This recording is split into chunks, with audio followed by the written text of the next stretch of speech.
Hello everyone, AR tutorials 360 এর new ভিডিওতে আপনাদের সবাইকে জানাচ্ছি স্বাগতম।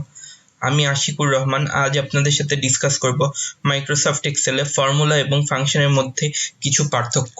মাইক্রোসফট এক্সেলের একটি অনেক পাওয়ারফুল অ্যাসপেক্ট হচ্ছে এর মাধ্যমে বিভিন্ন ধরনের ম্যাথমেটিক্যাল হিসাব নিকাশ যেমন যোগ, বিয়োগ, গুণ, ভাগ খুব সহজেই করা যায় অ্যান্ড এগুলো ইজিলি করার জন্য রয়েছে বিভিন্ন ধরনের ফর্মুলা এবং ফাংশন। ফর এক্সাম্পল, একজন টিচার তার স্টুডেন্টের ইয়ারলি পারফরমেন্সের মার্কস ক্যালকুলেট করবেন। ফর্মুলা ব্যবহার করে তা খুব সহজেই করা যায়। ফর্মুলা দিয়ে বোঝায় যোগ, বিয়োগ, গুণ, ভাগ এগুলোকে। কোন ফর্মুলা দিয়ে কি বোঝায় তা আমি আমার ভিডিওর স্ক্রিনে লিখে দেখিয়ে দিচ্ছি। ডিয়ার ভিউয়ার্স, আমরা এখানে দেখতে পাচ্ছি যে স্টুডেন্ট ওয়াইজ একটি রেজাল্টের ওয়ার্কশিট আছে। এখানে স্টুডেন্ট রাকিব তার ইয়ারলি পারফরমেন্সের টোটাল কত নাম্বার পেয়েছে আমরা তা ক্যালকুলেট করতে চাই। সো এটি ক্যালকুলেট করতে আমরা ফর্মুলা লেখা ঘরটিতে ফার্স্টেই একটা ইকুয়ালস টু সাইন দিয়ে দিলাম।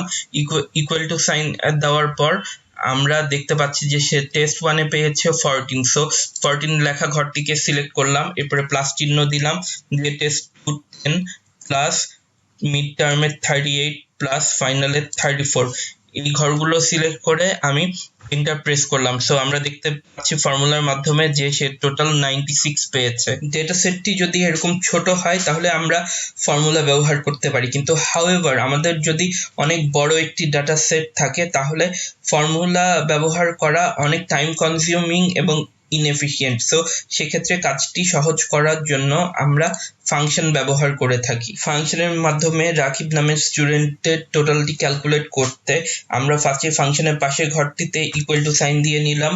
ইকুয়াল টু সাইন দিয়ে আমরা লিখলাম সাম লেখার পরেই দেখতে পাচ্ছি একটি ফাংশন চলে এসেছে।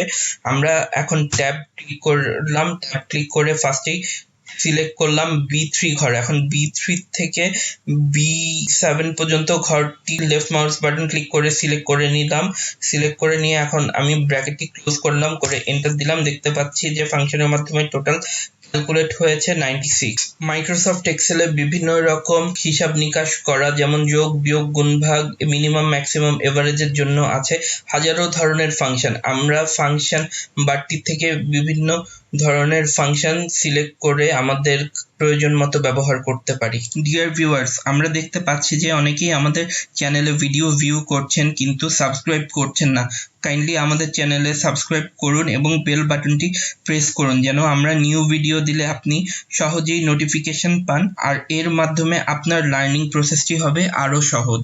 ডিয়ার ভিউয়ার্স, আজ থাকছে এ পর্যন্তই। আমাদের নেক্সট ভিডিওতে থাকছে মাইক্রোসফট এক্সেলের বিভিন্ন ফর্মুলা এর প্র্যাকটিক্যাল ব্যবহার, যা আপনার ফাউন্ডেশনকে করবে আরো strong. So stay with us for our new video. Thank you.